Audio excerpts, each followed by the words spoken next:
గ్రామీణ ప్రాంత ప్రజలకు బ్యాంకింగ్ సేవలు మరింత చేరువ కావడం ద్వారా ఆర్థిక అభివృద్ధికి దోహదం అవుతుందని ఎమ్మెల్యే గండ్ర సత్యనారాయణరావు అన్నారు.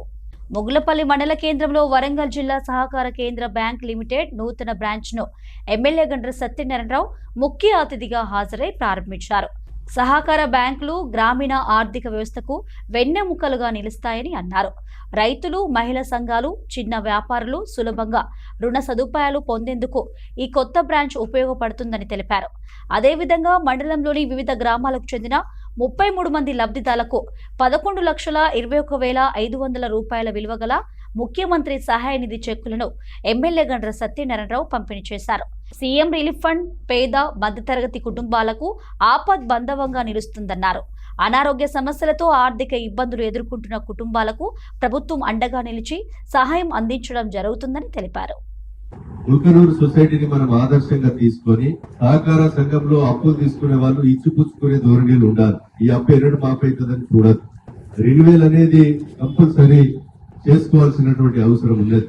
రాష్ట్ర ప్రభుత్వం ఓట్ల కొరకు, రాజకీయాల కొరకు పోటీపడి రుణమాఫీ అనేది జరుగుతూనే ఉంటాంటే, కానీ రుణమాఫీ అనేది ఈ రాష్ట్రంలో 8 లక్షల కోట్ల అప్పు ఉంది. గత ప్రభుత్వం 10 సంవత్సరాలు ఇన్స్టాల్మెంట్ తీసుకున్నాం. 2 సంవత్సరాల ప్రభుత్వం లేని మళ్ళీ కొత్త ప్రభుత్వం వచ్చింది, ఇన్స్టాల్మెంట్ వచ్చింది. అప్పుడు తీసుకున్న ప్రభుత్వం 11% ఇంట్రెస్ట్ తీసుకుంటే ఆ ఇన్స్టాల్మెంట్ నెలకు 10,000 కోట్లు కట్టాలి. మనకు రాబడి 18 నుంచి 16, 14 కోట్లకు 14,000 కోట్లకు వచ్చింది. 10,000 కోట్లు మనం కట్టవలసిన అక్కర్ లేదు.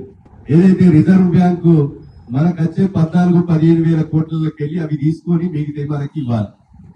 ఇస్తే అధికారులందరికీ మనం జీతాలు ఇవ్వాలి, సంక్షేమ పథకాలు నడపలేని పరిస్థితి ఉందని ముఖ్యమంత్రి గారు ఈ రోజు 11% మేము కట్టలేమని కేంద్రం దగ్గర కొట్లాడి 7% కు తీసుకురావడం జరిగింది. చాలా గొప్ప విషయం ఇది. 11 నుంచి 7% అంటే 3 రూపాయలు మితికి తెచ్చుకుంటాం. ఆపత్ కాయిదాం వాడు కట్టలేడు, అరే రూపాయలు కట్టరా అంటాం మనం పంచాయతీ చేసి. పనిచేయడమే లక్ష్యంగా పెట్టుకున్నటువంటి ప్రభుత్వానికి రైతుల సహకారం, ప్రజల సహకారం, మీ అందరి దీవెనలు ఉండాలని మీకు ఈ సందర్భంగా నేను తెలియజేస్తూ